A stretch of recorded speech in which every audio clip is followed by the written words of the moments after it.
जयप्रकाश नारायण। जयप्रकाश नारायण भारतीय स्वतंत्रता सेनानी और प्रखर राजनेता थे।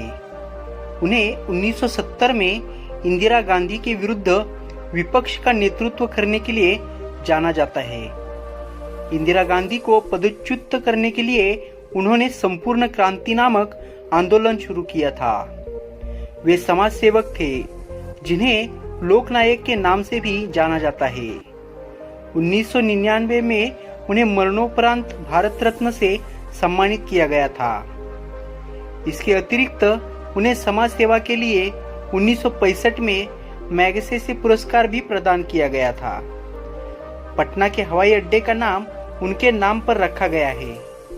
दिल्ली सरकार का सबसे बड़ा अस्पताल लोकनायक जयप्रकाश अस्पताल भी उन्हीं के नाम पर है। जयप्रकाश नारायण का जन्म 11 अक्टूबर 1902 को बिहार के सारण जिले के सीता बदियार गांव में हुआ था। उनके पिता का नाम हरसुल दयाल श्रीवास्तव और माता का नाम फुलरानी देवी था। वो अपने माता पिता की चौथी संतान थे। जब जयप्रकाश 9 साल के थे तब वो अपना गांव छोड़कर कॉलेजिएट स्कूल में दाखिला लेने के लिए पटना चले गए थे। स्कूल में उन्हें सरस्वती, प्रभा और प्रताप जैसी पत्रिकाओं को पढ़ने का मौका मिला। उन्होंने भारत भारती, मैथिली शरण गुप्त और भारतेंदु हरिश्चंद्र के कविताओं को भी पढ़ा। इसके अलावा उन्हें भगवत गीता पढ़ने का भी अवसर मिला।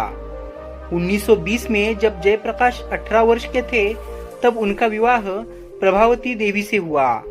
विवाह के उपरांत जयप्रकाश अपनी पढ़ाई में व्यस्त थे, इसलिए प्रभावती को अपने साथ नहीं रख सके।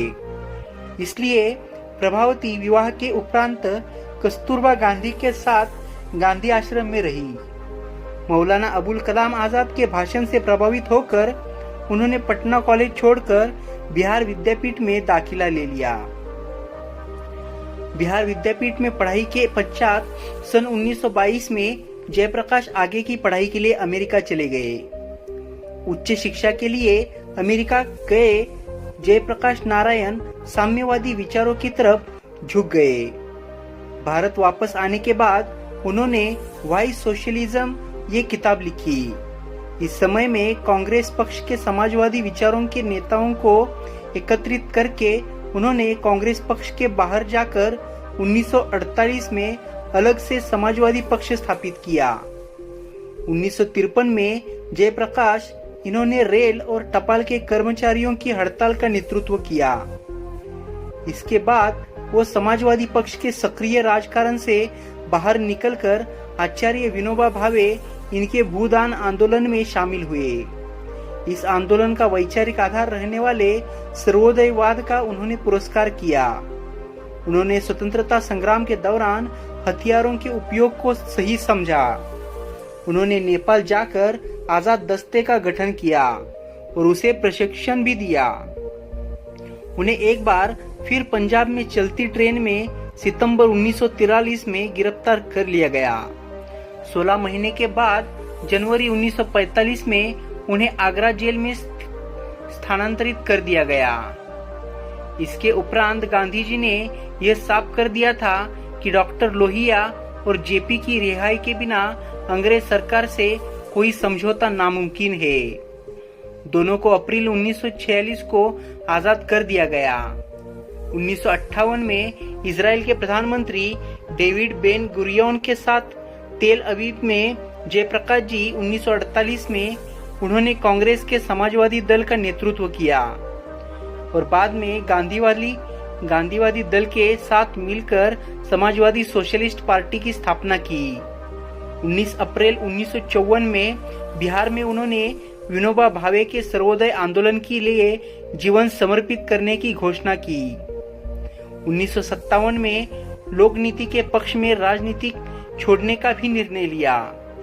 जेपी ने 5 जून 1975 को पटना के गांधी मैदान में विशाल जनसमूह को संबोधित किया।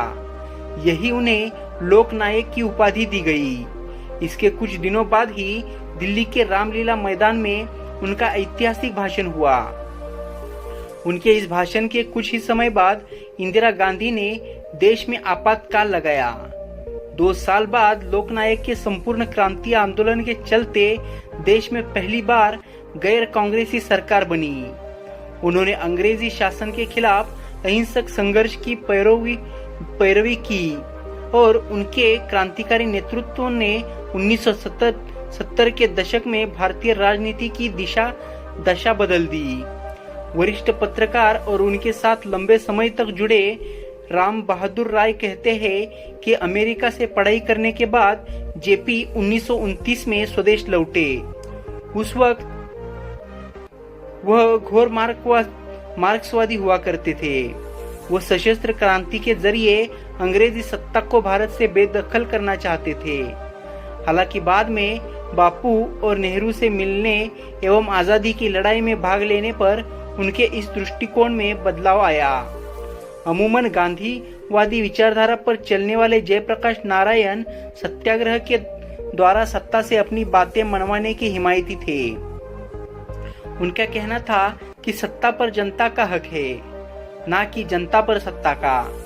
स्वभाव से बेहद शांत दिखने वाले जयप्रकाश नारायण का हृदय बेहद कठोर और उनकी सोच कभी ना हिलने वाली थी। जयप्रकाश नारायण एक लेखक भी थे। उनके निबंध बिहार में हिंदी की वर्तमान स्थिति ने सर्वश्रेष्ठ निबंध का पुरस्कार जीता। लोकनायक जयप्रकाश नारायण को मरणोपरांत वर्ष 1999 में भारत के सर्वोच्च नागरिक सम्मान भारत रत्न से नवाजा गया। उन्हें 1965 में रमन मैग्सेसे पुरस्कार से भी सम्मानित किया गया। कुछ दिन बाद 1943 में जयप्रकाश और राम मनोहर लोहिया दोनों लोग गिरफ्तार कर लिए गए, किंतु एन केन प्रकारेण वे लोग फरार हो गए। भविष्य में जयप्रकाश जी रावलपिंडी पहुंचे और वहां पर जयप्रकाश जी ने अपना नाम बदल लिया, किंतु ट्रेन में किसी दिन सफर करते हुए जयप्रकाश जी को अंग्रेज पुलिस अफसर ने 2 भारतीय सैनिकों की सहायता से गिरफ्तार कर लिया। जयप्रकाश को लाहौर की काल कोठरी में रखा गया तथा इनकी कुर्सी पर बांधकर पिटाई भी की गई। भविष्य में इन्हें वहां से आगरा सेंट्रल जेल भेज दिया गया। जयप्रकाश जी 1974 में भारतीय राजनीति परिदृश्य में एक कटु आलोचक के रूप में प्रभावी ढंग से उभरे। जयप्रकाश जी की निगाह में प्रधानमंत्री इंदिरा गांधी की सरकार भ्रष्ट और अलोकतांत्रिक होती जा रही थी। 1975 में निचली अदालत में गांधी पर चुनाव में भ्रष्टाचार का आरोप साबित हो गया और जयप्रकाश ने उनके इस्तीफे की मांग की। इसके बदले में इंदिरा गांधी ने राष्ट्रीय आपातकाल की घोषणा कर दी और नारायण तथा अन्य विपक्षी नेताओं को गिरफ्तार कर लिया। 5 महीने बाद जयप्रकाश जी गिरफ्तार किए गए। भ्रष्टाचार के खिलाफ जेपी आंदोलन व्यापक हो गए और इसमें जनसंघ, समाजवादी कांग्रेस तथा भारतीय लोकदल जैसी कई पार्टियां कांग्रेस सरकार को गिराने एवं नागरिक स्वतंत्रताओं को बहाली के लिए एकत्र हो गई। इस प्रकार जयप्रकाश ने गैर साम्यवादी विपक्षी पार्टियों को एकजुट करके जनता पार्टी का निर्माण किया, जिसने भारत के 1977 के आम चुनाव में भारी सफलता प्राप्त करके आजादी के बाद पहली गैर कांग्रेसी सरकार बनाई। जयप्रकाश ने स्वयं राजनीतिक पद से दूर रहकर मोरारजी देसाई को प्रधानमंत्री मनोनीत किया। 1939 की सेकंड वर्ल्ड वॉर के दौरान जयप्रकाश नारायण ने देश में अंग्रेजी शासन के खिलाफ आंदोलन का नेतृत्व किया। उन्होंने गांधी एवं सुभाष चंद्र बोस को एक साथ करने का भी प्रयास किया। 1942 के भारत छोड़ो आंदोलन के समय यह जेल से भाग निकले। जयप्रकाश नारायण गांधी जी से प्रभावित थे, लेकिन इन्हें सुभाष चंद्र बोस की लड़ाई ने भी प्रभावित किया था, इसलिए हथियारों का उपयोग उन्होंने जरूरी समझा। अतः नेपाल में आजाद दस्ते का गठन किया, परंतु फिर 1943 में गिरफ्तार कर लिए गए। समझौते के वक्त गांधी जी ने अंग्रेजी शासन को बाध्य किया कि डॉक्टर लोहिया और जयप्रकाश नारायण को बिना कोई बात नहीं हो सकती, उन्हें छोड़ देना पड़ा। भारत की राजनीति को एक नई दिशा देने वाले जेपी आंदोलन की चर्चा अक्सर होती रहती है। आजादी के बाद जयप्रकाश नारायण को सरकार में शामिल होने को कहा गया था।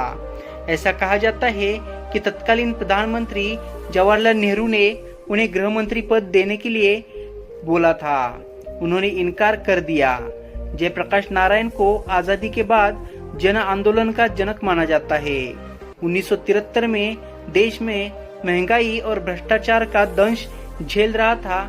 इससे चिंतित हो उन्होंने एक बार फिर संपूर्ण क्रांति का नारा दिया। इस बार उनके निशाने पर अपनी ही सरकार थी।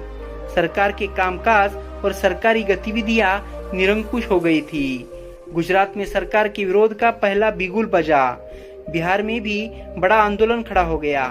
तत्कालीन मुख्यमंत्री अब्दुल गफूर ने छात्रों के संघर्ष को दबाने के लिए गोलियां तक चलवा दी। 3 हफ्ते तक हिंसा होती रही।